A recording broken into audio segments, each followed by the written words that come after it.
si ahora se ha puesto un poco de moda esta noción de inteligencia emocional, es porque hemos durante mucho tiempo reprimido ese mundo de las emociones. Los seres humanos necesitamos aprender a reconocer qué significa cada emoción para que podamos adoptar en relación a esa emoción la actitud que esa emoción le corresponde. Si tengo la inteligencia emocional para no reprimir, para capitalizar, para aprender, por supuesto que la crisis, una vez superado ese momento de duelo que toda crisis conlleva, bueno, seguramente va a ser un punto de despegue, un punto de partida y no un punto de llegada. Parte de la inteligencia emocional es aprender este lenguaje entre los dos sexos. Porque esto es un enriquecimiento de la vida. Es prevención de conflictos y aún rupturas que se pueden evitar si uno conoce este principio de la diferencia en el lenguaje emocional entre el hombre y la mujer. Las empresas seleccionan a las personas por sus habilidades cognitivas y las despiden por su falta de habilidades emocionales. Cómo las emociones nos condicionan y generan en una persona que puede ser intelectualmente brillante, generan un bloqueo tal, de modo tal que a la hora del desarrollo y de la puesta en práctica de estas habilidades se ven bloqueadas, coartadas y el rendimiento final es muy inferior al que realmente debería ser.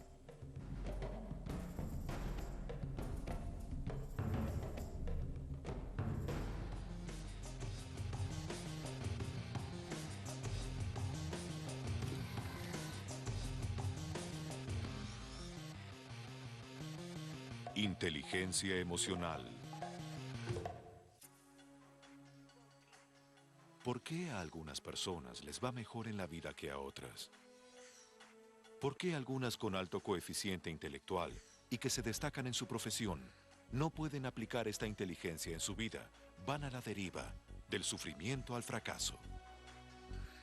¿Y por qué otras con un alto cociente intelectual terminan trabajando para otras que tienen un cociente intelectual más bajo, pero que saben conectarse, influir y relacionarse mejor? La respuesta está en las emociones.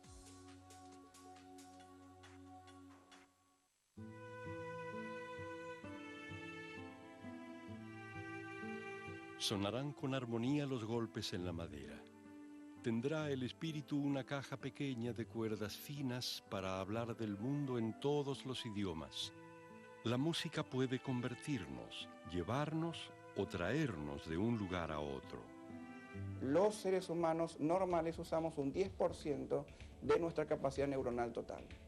Los superdotados que salen en los diarios, un tipo Einstein o Stephen Hawking o demás, están usando el 12%, digamos. Con lo cual, eso da una idea concretamente de lo enorme y lo inexplorado todavía que hay a nivel del funcionamiento cerebral y a nivel de las capacidades teóricas que tendríamos si usáramos, por ejemplo, un 20 o un 30%. Quizás nuestra percepción del mundo, si se llegara a esa capacidad, cambiaría diametralmente.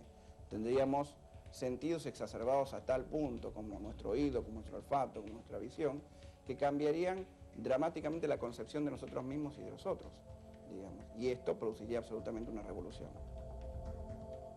¿Puede haber algo más importante que entender lo que nos pone felices o enojados, nos entristece, nos da miedo o nos deleita? ¿Cómo influyen nuestras emociones en nuestros recuerdos, percepciones, pensamientos y sueños? ¿Están las emociones grabadas a fuego en nuestros genes o el cerebro las aprende de su entorno?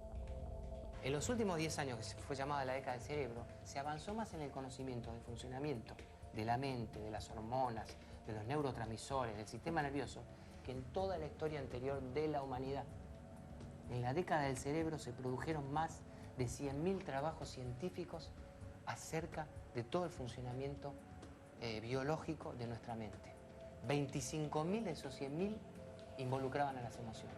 Lo que nosotros vemos como cerebro externo es la corteza, que es el lugar de localización más sofisticado del funcionamiento neuronal. Pero este funcionamiento neuronal tan sofisticado está basado esencialmente en el crecimiento de estructuras mucho más primitivas que nos emparentan con nuestros antepasados biológicos. En la parte más profunda, y puntualmente hablando de los aspectos de las emociones, en la zona temporal, está ubicado el lóbulo de la ínsula. En el lóbulo de la ínsula, ubicado en la zona lateral temporal del cerebro, se localizan las emociones, los sentimientos, los recuerdos, básicamente todo aquello que tiene que ver con nuestro funcionamiento afectivo y todo aquello que puede desencadenar nuestras reacciones, nuestras impulsiones y esencialmente todo aquello que pertenece a la vida instintiva. Antes de llegar a la fase estrictamente humana, donde pensamos, razonamos, reflexionamos, que corresponde al córtex, que es la parte más desarrollada de nuestro cerebro, tenemos dos partes que nos relacionan más con el mundo animal. Una que está en la parte posterior de la cabeza, a nivel del bulbo raquídeo, se llama el cerebro reptiliano. Reptiliano porque corresponde al desarrollo del cerebro en los reptiles, donde tenemos ya una parte de nuestra estructura muy instintiva e impulsiva, que hace que reaccionemos ante toda estimulación exterior, sea agrediendo, sea huyendo, sea tratando de poseer, sea tratando de escapar. Y nos permite adaptarnos a un territorio, a un entorno, para entrar ya en relación con el mundo que nos rodea. Luego está el cerebro, la parte límbica del cerebro, donde se empieza a desarrollar una relación un poco más sutil de sentir la relación con el entorno, y ahí nacen las emociones. Todo lo que sea hemisferio izquierdo se ocupa de todo lo que sea secuencial, de todo lo que implique una determinada rutina y todo lo que implique elementos esencialmente de tipo lógico.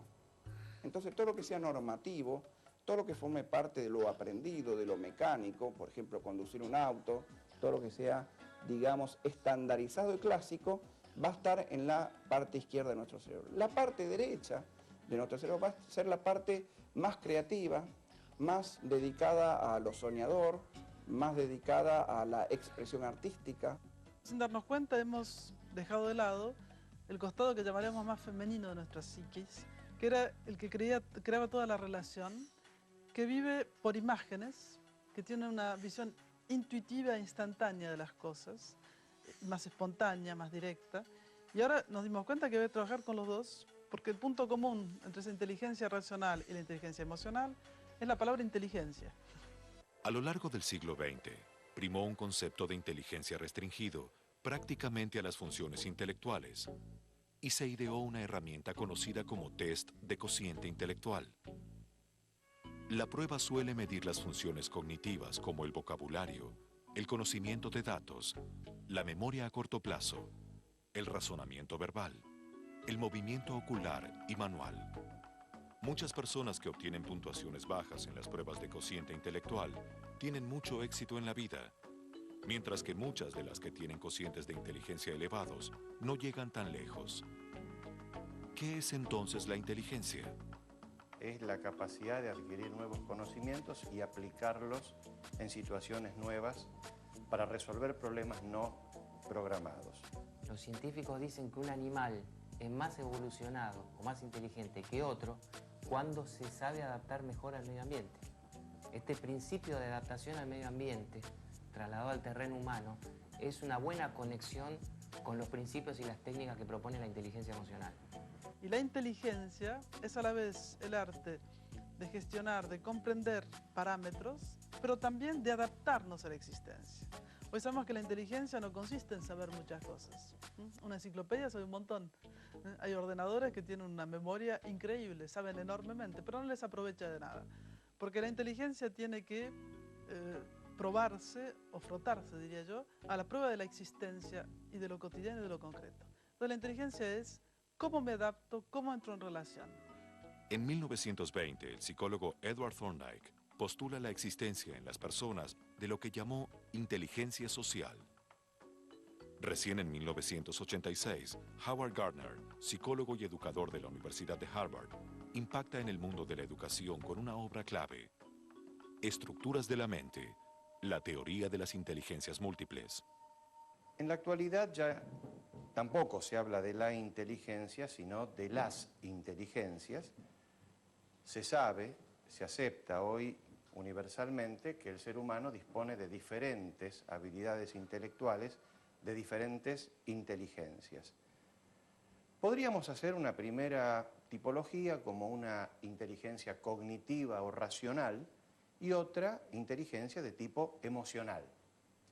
Y dentro de la primera categoría encontramos una cantidad de inteligencias como la lógico-matemática, la inteligencia lingüística, visual-espacial, kinestésica, musical.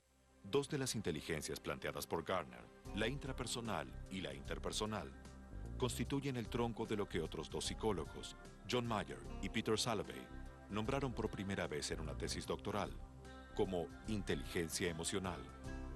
Hay muchísimas definiciones, muchísimos enfoques. Una restringida, diría, es la capacidad de manejar las emociones propias y ajenas. Pero a nosotros nos gusta mucho utilizar adaptada una del doctor Robert Cooper, que la mencionamos siempre en nuestros seminarios, que dice que la inteligencia emocional es la capacidad de sentir, entender, controlar y modificar estados anímicos propios y ajenos. Es decir, la definición es interesante porque muestra la inteligencia emocional como un proceso. Porque, muchas veces nos dicen los participantes en los seminarios cómo tenemos que desarrollar la capacidad de sentir. ¿No es una capacidad que está dada? ¿Qué querría decir? ¿Que puedo tener una emoción y no sentirla?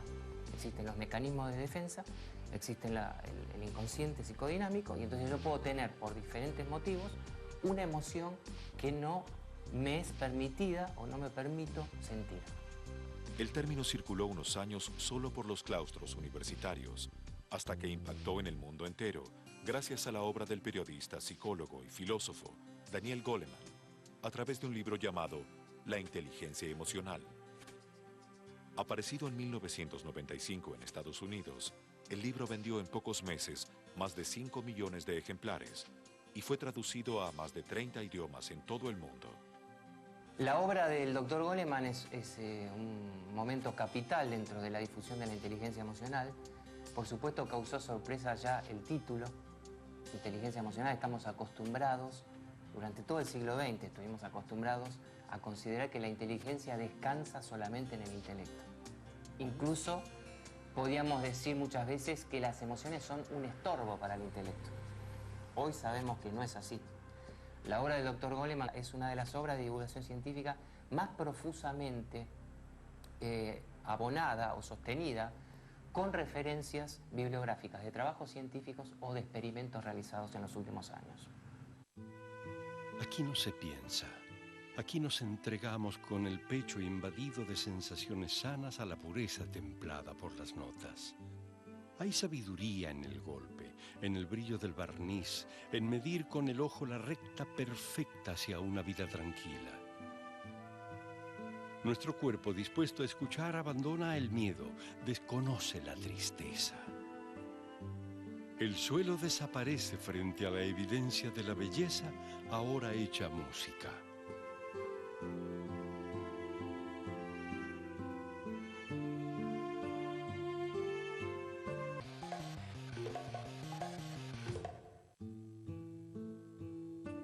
Veo negativo.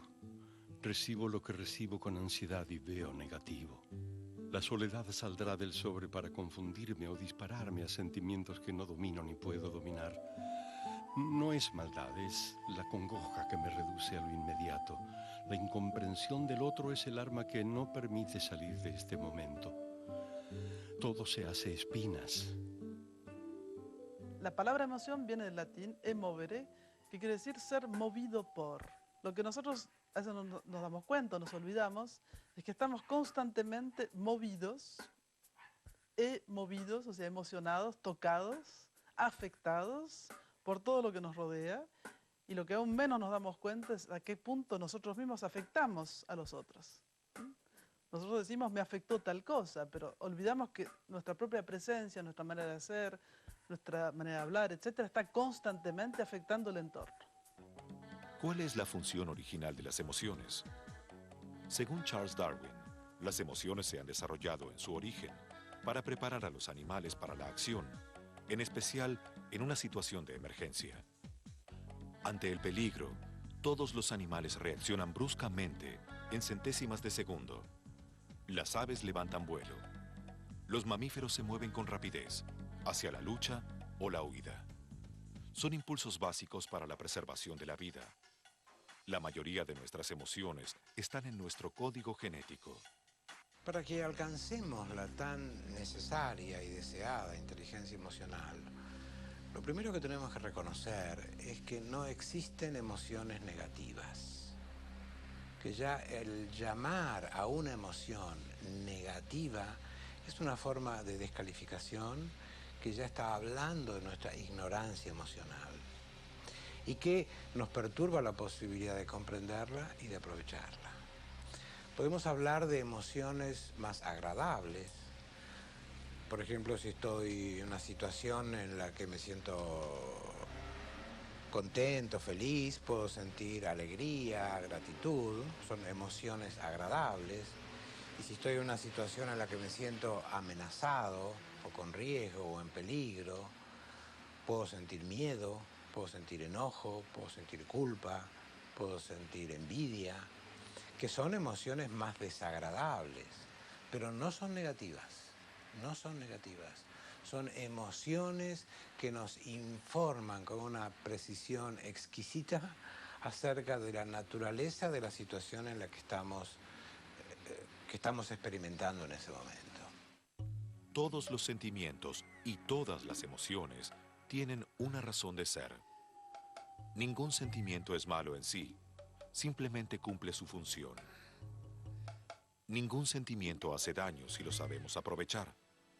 El tablero de un automóvil tiene una serie de señales y de luces que indican la temperatura del motor, la cantidad de combustible que hay en el tanque, la presión del aceite. Y cuando algo se altera, una luz se enciende. Y no podríamos decir que una luz es negativa, que la luz roja que se encendió porque falta nafta es negativa. Lo que podríamos decir es que es perturbador, pero nos permite mirar el problema que nos señala y realizar las acciones para resolver ese problema.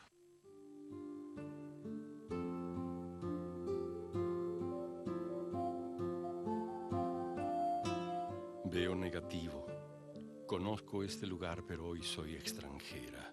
Conozco esta letra, pero ahora es fierro viejo. De la preocupación voy a la pena.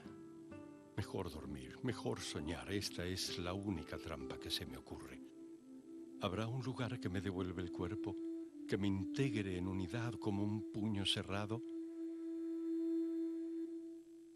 La neurosis es esa. Es la expresión de los intentos fallidos que tenemos de producir bienestar. Queremos producirnos bienestar y lo que hacemos para obtener eso es como regar a una planta con alcohol. Esto es ignorancia psicológica, ignorancia emocional. Una definición de las emociones destructivas es aquellos estados anímicos o emociones que nos dañan a nosotros o dañan a otras personas. Nos dañan física o psicológicamente o le producen un daño psicológico o a veces incluso físico a otra persona. Las emociones comunican nuestros estados internos y nuestros deseos a las demás personas. El enojo, por ejemplo, señala que tenemos la intención de proteger nuestros límites.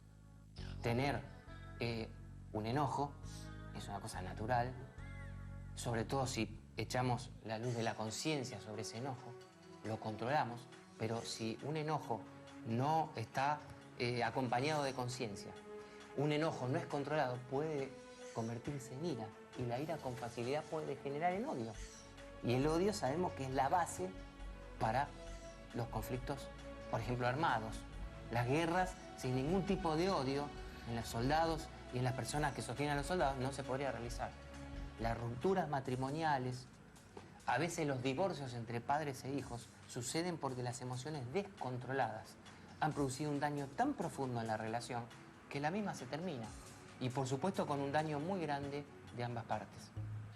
A mí me gusta mucho citar una frase que dijo Marco Aurelio en el siglo II después de Cristo. Él dijo: cuánto más penosas son las consecuencias del enojo que las causas que lo produjeron. Es decir, él advertía de ese modo que él se daba cuenta que cada vez que nos enojábamos, empeorábamos las cosas.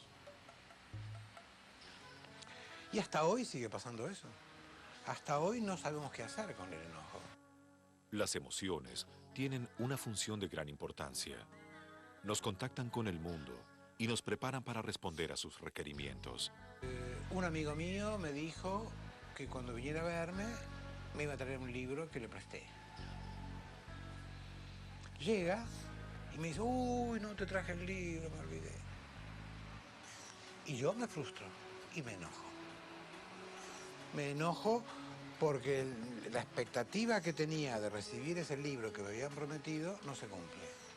Y esta es la esencia del enojo, la respuesta a una frustración que estoy experimentando en ese momento.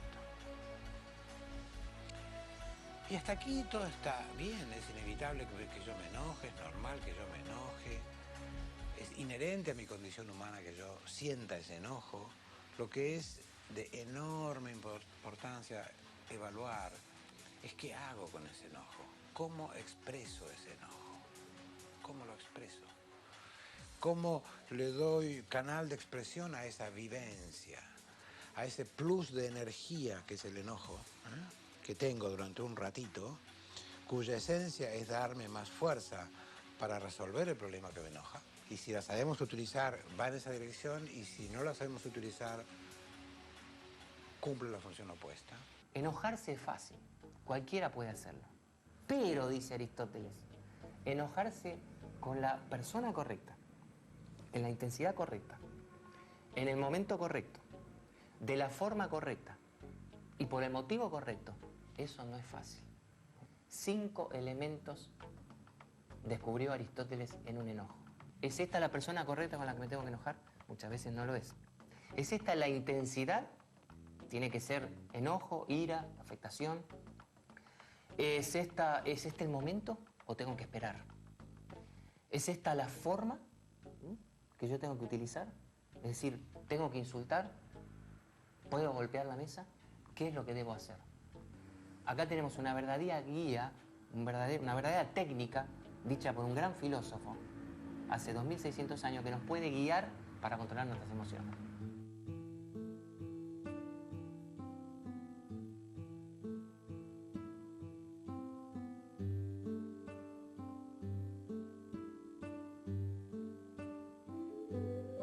Veo el agua. Todo puede cambiar según mi espíritu. Pasa lo mejor y lo peor también pasa.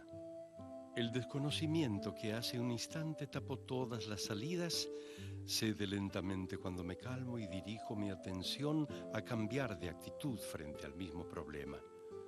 El agua se lleva lo que sobra, junta las partes dobladas por la melancolía. Todos los estados pasan. El agua se lo lleva. Veo positivo.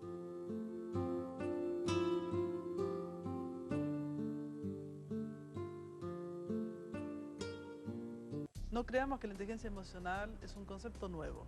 Lo que es nuevo es la manera de formularla hoy, porque llegamos a tal dificultad relacionante entre la gente que nos dimos cuenta que estábamos yendo por un camino errado. Entonces, esa situación llevó a preguntarse si se podían mejorar las cosas. Y es así como esa inteligencia emocional poco a poco se está empezando a utilizar entre los diferentes instrumentos de las ciencias humanas, de la antropología aplicada a la empresa, justamente a la educación, a varios dominios de investigación. En cuanto al cociente emocional, a la educación emocional, no hay edad por la cual podamos decir esta persona no puede aprender. Incluso hay indicios, estadísticas realizadas en distintos países, que dicen que una persona de edad media puede llegar a aprender mejor y más rápido que un joven. Quizá por cuestiones de metabolismo, quizá por la orientación en la vida, quizá porque cuando nos vamos avanzando en la vida nos vamos golpeando y esto va produciendo cierta madurez emocional, nos guste o no nos guste. Entonces, la buena noticia es que el aprendizaje acerca de nuestras emociones se puede ejercer en cualquier momento de la vida, incluida la tercera edad. La inteligencia emocional determina nuestro potencial para aprender y desarrollar las habilidades prácticas que se basan en sus 5 elementos. Conocer las propias emociones. Controlar las emociones. motivación, empatía y habilidades sociales. La inteligencia emocional tiene 5 habilidades prácticas. La primera es la autoconciencia. La autoconciencia es la capacidad de reconocer un sentimiento mientras está ocurriendo. Es la capacidad de conocer con la mayor objetividad posible nuestros deseos, nuestros pensamientos, los estados anímicos, la vinculación entre los deseos, los pensamientos y los estados anímicos. Un alto grado de autoconciencia puede ayudarnos en todas las áreas de nuestra vida. Todos los seres humanos tenemos fortalezas y debilidades, pero la diferencia entre nosotros puede darse en el nivel de autoconciencia que tengamos. La autoconciencia incluye la habilidad de escuchar a otras personas que nos reflejan parte de nuestra identidad y de nuestra conducta que no podemos observar. Hay 4 fases. En una reunión yo estoy gritando muy agresivamente a otra persona. La otra persona se siente afectada. Cuando termina la reunión, me dice, mirá, me ha molestado mucho la forma en que me has gritado tan agresivamente. Yo te grité. Esa es la fase 0 de la autoconciencia. Caí en un estallido emocional, en una reacción emocional inconveniente que quizá ha molestado a otra persona y soy totalmente inconsciente de lo que he hecho.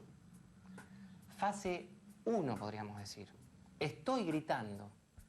He terminado de gritar y acabo de tomar conciencia de lo que hice. Entonces le pido disculpas a la persona. Le digo, sé que estuve gritando, no lo pude controlar. O sea, es la autoconciencia de lo ocurrido. Y la fase 3, que es la óptima, digamos, estoy registrando cambios corporales que me hacen darme cuenta de que estoy por empezar a gritar. Entonces me detengo. Ahí me retiro, perdónenme, me retiro 5 minutos, tomo un vaso de agua. Es decir, la autoconciencia me permitió no caer en la expresión de una emoción que puede ser inconveniente en ese momento, tanto para mí como para los demás. El autodominio, el ser capaces de soportar las tormentas emocionales a las que nos someten los embates de la fortuna, en lugar de ser esclavos de la pasión, ha sido elogiado como virtud desde los tiempos de Platón. Los romanos y la primitiva iglesia cristiana lo llamaron temperantia, templanza, el dominio del exceso emocional. El objetivo es el equilibrio, no la represión. Segunda habilidad práctica, el control emocional. En realidad podríamos reemplazar la palabra control por la palabra manejo. Yo tengo que manejar un auto y no tiene ninguna connotación negativa. Si no estoy con el control del vehículo, me puedo estrellar. Las consecuencias pueden ser muy malas. Entonces la palabra control creo que es útil, se puede reemplazar incluso por gestión o por dirección de las emociones, y es todo lo contrario de la represión emocional. La represión emocional por lo general es inconsciente o es forzada. El control emocional es voluntario y espontáneo. La represión muchas veces es consciente, es decir, yo soy consciente que estoy reprimiendo esto porque tengo miedo, porque me da vergüenza, por lo que fuere, porque tengo pánico de perder algo. Reprimo. Sí, me quedo con un sentimiento obviamente angustioso. Y otras veces soy absolutamente inconsciente. Esta es la represión más profunda, ¿sí? Entonces, acá yo ya no tengo manejo, porque acá justamente hay algo desde mi interior que está haciendo, ¿sí?, que yo algo no lo deje salir, algo no se dispare, porque de dispararse me haría mucho daño. De algún modo hay un mecanismo de defensa, por un lado que me está protegiendo, pero por otro lado, en algún momento esto va a tener repercusiones, porque la represión siempre tiene repercusiones. Reprimir es tapar la olla, y entonces como tapamos y no expresamos nunca lo que quisimos decir, nos enfermamos. En cambio, controlar es dejar pasar, pero controlando el flujo de lo que sale. Esa es la diferencia. El control emocional no es el encendido y el apagado del equipo de música, es el marcado del volumen. Es decir, esta música que estoy escuchando, ¿está demasiado baja que no la puedo escuchar? ¿O está demasiado alta que me está aturdiendo y no puedo pensar? Y por supuesto, parte del control emocional también es la expresión de la emoción. ¿De qué manera estoy enojado? ¿De qué manera tengo que expresar esa emoción? ¿Es con un insulto? ¿Es agrediendo? ¿Es golpeando la mesa? Tal vez sí. Hay líderes que lo hacen, o tal vez no. Con una persona puedo actuar de una manera, con otra persona puedo actuar de otra. ¿Para qué nos sirve el control emocional? Para responder adecuadamente a los cambios en el entorno. Para mantener armonía en las relaciones interpersonales. Para reunir energía anímica en pos de los objetivos. Para cuidar nuestra salud. Para trabajar más eficientemente. La motivación es la tercera habilidad práctica de la inteligencia emocional. Tiene tanta vinculación con la emoción que las palabras emoción y motivación tienen la misma raíz latina. Motere, que significa moverse. Tarde pero seguro, en escuelas y organizaciones, se está descubriendo que no hay motivación sin un componente emocional. La motivación es la conducta dirigida hacia un fin, para lograr un objetivo. La motivación es el combustible que nos permite llevar a cabo lo que nos proponemos. La capacidad de motivarse a uno mismo se pone especialmente a prueba cuando surgen las dificultades, el cansancio y el fracaso. En el ciclo de la motivación, el primer elemento es el motivo. El segundo elemento de la motivación, luego del motivo, es la autoconfianza. La autoconfianza es algo así como la autoestima. Si yo no tengo autoconfianza u otras personas no me inspiran esa autoconfianza, mi motivación va a terminar porque yo no quiero sufrir. Un motivo, autoconfianza, optimismo. Optimismo en el sentido de creer que lo que yo quiero conseguir es posible conseguirlo. El cuarto elemento es el entusiasmo. El entusiasmo es como la energía inicial para llevar adelante un proyecto. Hay personas que pueden ser creativas y no tienen lo que sigue en el ciclo de la motivación, que es la persistencia. Hay personas entusiastas que no logran, tienen una gran idea, pueden involucrar a otras personas en esa idea, pero no son capaces de persistir en las tareas que hay que realizar para llegar al objetivo. Por último, es la resistencia. Es la capacidad de enfrentar la adversidad, de enfrentar el fracaso, de enfrentar los contratiempos. Los ejecutivos y los líderes saben que la motivación es más vital que las destrezas intelectuales o técnicas. Tanto en la educación como en la empresa, es muy importante contar con este ciclo de la motivación para detectar, hacer sintonía fina de cuál es el elemento dentro de la motivación que está fallando, que falta para alcanzar la motivación completa. La energía emocional es como una energía que fluye tanto que da impulsividad. Esto me encanta, voy, o atonía, y el justo medio es lo que se llama la fuerza tranquila. O sea, yo libero mi potencia energética en relación con lo que tengo que hacer. Si tengo que levantar una pesa de 100 kilos, no tengo que aplicar la misma fuerza que si tengo que levantar una copa de cristal. Entonces, mi inteligencia emocional es discernir cuándo tengo que hacer un gesto leve y cuándo tengo que hacer fuerza. La empatía es la cuarta habilidad práctica de la inteligencia emocional. Junto con las habilidades sociales, que es la quinta, constituyen lo que se llama la inteligencia interpersonal. La empatía significa es que soy capaz de ponerme en el lugar del otro, de la persona que está enfrente. La empatía es independiente de la simpatía o la antipatía. Simpatía, a esta persona me gusta. Entonces, como me gusta y me cae bien, empiezo a proyectar un montón de cosas. Por simpatía puedo imaginar que es genial. Y si es antipático, puede ser que la persona sea muy buena, pero no me cae bien. Entonces, simpatía, antipatía, estoy en la dependencia emocional de la relación. En la empatía, tengo que poder, sin ser afectado por el impacto emocional que la persona me produce, ponerme en su lugar. Como la mayoría de las habilidades, no basta con entender al otro, hay que demostrarlo. El otro percibe que lo comprendemos cuando le prestamos atención y no lo juzgamos ni lo descalificamos. El primer nivel es reconocer qué está sintiendo la otra persona. Porque se puede dar el caso de que estoy dialogando hace una hora con una persona, me está manifestando emociones y ni me he enterado de que está haciendo eso. Y le contesto desde un plano racional. El segundo nivel es que si pude haberme dado cuenta de las emociones que me manifestó, pero no sé de dónde vienen y a dónde van. ¿Por qué tiene miedo? ¿En qué contexto tiene miedo? No lo he captado. Solo podría decir, la noto miedosa. Sé que tiene miedo, pero no tengo la menor idea por qué. Entonces falta esta segunda fase. La tercera fase es la capacidad de reconocer que una persona tiene miedo. Saber, intuir con cierto grado de aproximación por qué tiene miedo, en qué contexto tiene miedo, y entonces esta tercera fase sería la capacidad de responder a ese miedo de esa persona en ese contexto. Este sería el máximo quantum de empatía posible en un individuo. Por eso, la inteligencia emocional es una aptitud superior, una capacidad que afecta profundamente a todas las otras habilidades, facilitándolas o interfiriéndolas.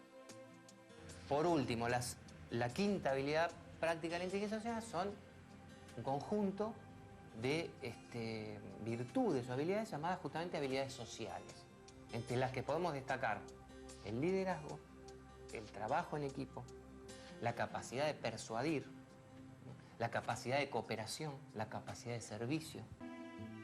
No todos los encuentros responden a nuestras expectativas. La vida cotidiana es pura sorpresa disfrazada de rutina. En un momento cualquiera, y por razones comunes, nuestras emociones pueden desbordarse.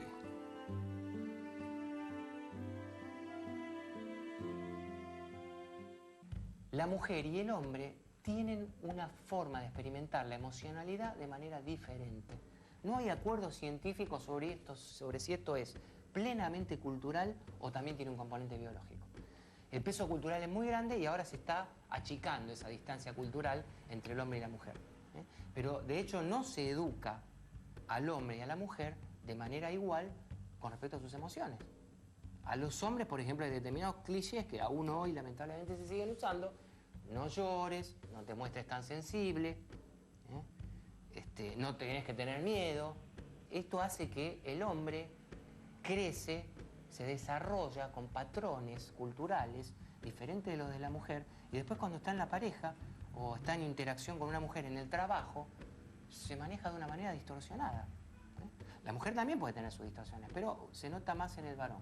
Si un niño cuando es pequeño le tiene miedo a algo y le dice la maestra, los compañeros o la madre, pero qué cobarde que sos, cómo no te animás, esto hace mucho daño. Esta ignorancia con que se trata esa emoción del niño lo hace mucho daño porque lo está descalificando injustamente, porque no es esa la realidad de lo que es el miedo. Las emociones nos hacen vulnerables. Tal vez por ese motivo aparecen los mecanismos de defensa y aparecen las distorsiones culturales que nos dicen que no tenemos que llorar, que no tenemos que experimentar miedo, que no tenemos que ser demasiado sensibles, etc. También hay pautas culturales que perturban la experiencia de ciertas emociones. En una cultura altamente machista, tener miedo para un varón es ser maricón, lo cual perturba altamente la posibilidad de que yo sienta qué miedo tengo y de qué me está informando ese miedo. Así que efectivamente las diferentes culturas con sus diferentes pautas y valores y prioridades van inclinando la experiencia humana en una u otra dirección. Las relaciones amorosas alcanzan algunas de nuestras necesidades más profundas: ser amados y sentirnos respetados. Los temores de abandono o de quedar privados emocionalmente. No es extraño que durante una pelea matrimonial actuemos como si estuviera en juego nuestra supervivencia. Porque el duelo de una pareja es mucho más doloroso, y esto hay muchos estudios al respecto, que muchas veces el duelo de una muerte de alguien querido. ¿Por qué? Porque cuando alguien murió, se murió, ya está, no puedo hacer más nada. No más que el duelo, otra cosa no puedo hacer. Pero la pareja no se murió. Y sigue dando vueltas por el mundo. Y sigue estando esta ilusión. Por lo tanto, ese duelo es un duelo mucho más duro. y es un duelo que lleva mucho más tiempo. Y ahí habrá que tener mucha inteligencia emocional para que este duelo no se haga patológico, porque si no, puede desencadenar en patologías muy serias. Estudios de laboratorio revelaron que durante una discusión, las emociones de una persona son tan intensas, su perspectiva tan reducida y su pensamiento tan confuso, que no hay esperanzas de adoptar el punto de vista del otro, ni de resolver las cosas de una forma razonable. El lenguaje emocional es muy diferente entre el hombre y la mujer. Emiten mensajes distintos. Cuando el hombre le dice a la mujer, ¿qué te pasa?, la mujer escucha música en sus oídos. Se interesa por mí, me quiere. Esto es cuidado, esto es afecto. Pero cuando la mujer le pregunta al hombre, ¿qué te pasa?, el hombre de alguna manera se siente amenazado. Siente como que le invaden su territorio. Siente quizá como que esa pregunta conlleva un cuestionamiento, un entrometimiento en sus estados anímicos. Solamente una pregunta de 3 palabras marca una diferencia. Imaginemos una verdadera discusión completa, ¿no? Todos los mensajes de tipo emocional que envía la mujer y que envía el hombre, que estudiados lingüísticamente, tal vez en términos racionales parecen decir lo mismo, y sin embargo están diciendo cosas muy distintas. Cerca de un 50% de matrimonios terminan en divorcios cuando los cónyuges descubren con tristeza que no se han casado con la persona que creían.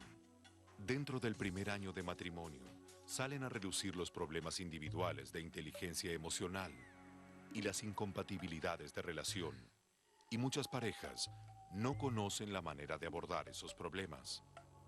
Parte de la inteligencia emocional es aprender este lenguaje entre los dos sexos. Porque esto es un enriquecimiento de la vida.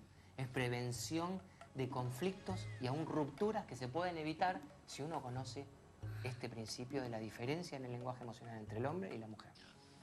Toda planificación, cuando se confronta a la realidad, va a engendrar conflicto. O sea, el conflicto es innato con la existencia. Y eso es algo que no hemos aprendido en la escuela. Y la buena gestión del conflicto es cómo pasar del conflicto al diálogo. La resolución del conflicto lleva a la comunicación. Y asumir que la persona que está enfrente, la situación, no sea exactamente como la he pensado, no tiene que ser dramático, porque a veces justamente el otro me va a aportar un punto de vista que yo no había integrado. Y entonces me voy a enriquecer de esa diferencia.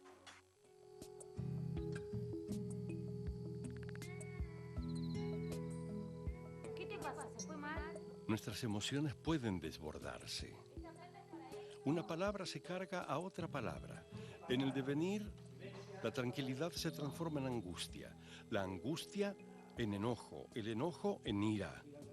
Son los instantes en que perdemos contacto con nosotros, desconocemos al otro, perdemos el control y todo se reduce al peligro. Insistir en el desborde nos pierde. Es momento de averiguar qué sentimos y darle rumbo. No está quemado este café. La crisis, si me paro en este lugar, es siempre una oportunidad.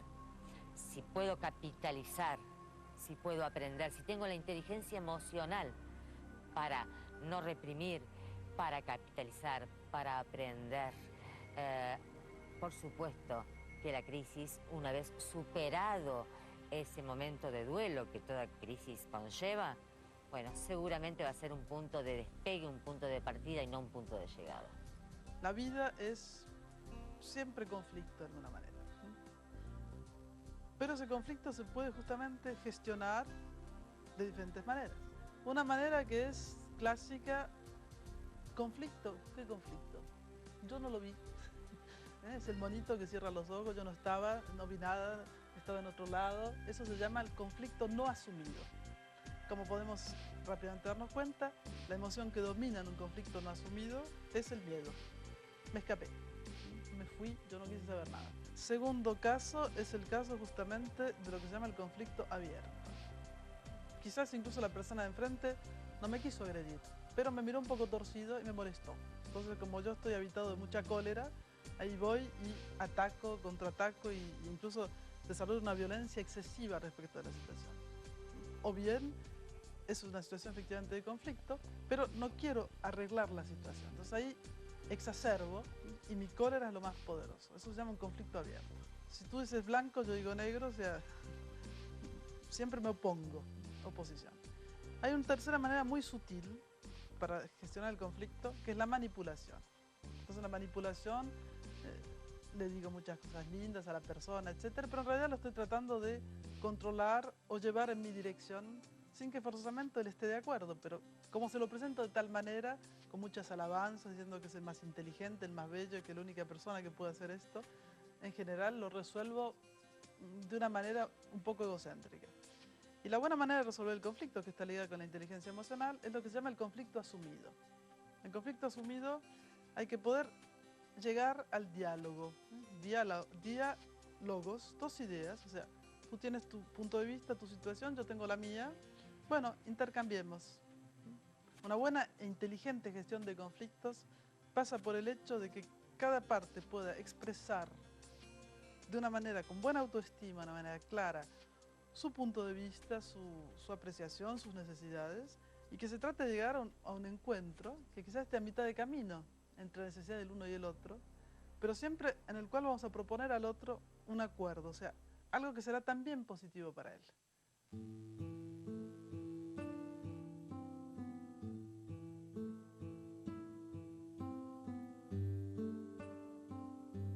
No se trata de la razón, se trata del amor y el cariño por el otro. Todo un pasado de ternura viaja frente a nuestros ojos y nos devuelve el alma al cuerpo. Ahora somos quienes dirigimos nuestros actos. El rencor se disuelve entre el líquido del abrazo para abrir nuestros sentimientos.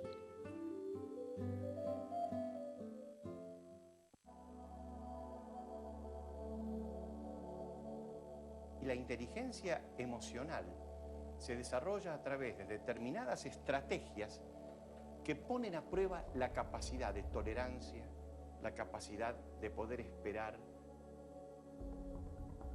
La escuela forma chicos desde muy temprana edad y creo que es una obligación nuestra ayudarlos al desarrollo de su inteligencia emocional. Desde que nacen los chicos hasta los 2 años, los bebés van pasando por estadios de inteligencia. Las emociones no están acá solamente, eso está bien claro, que están en cada célula del cuerpo.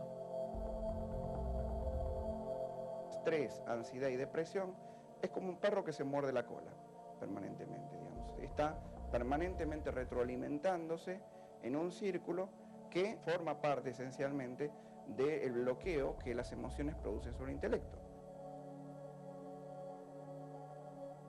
Hemos privilegiado nosotros el aspecto cognitivo y nos hemos olvidado que en realidad somos seres espirituales, que además de eso también tomamos algunas decisiones racionales.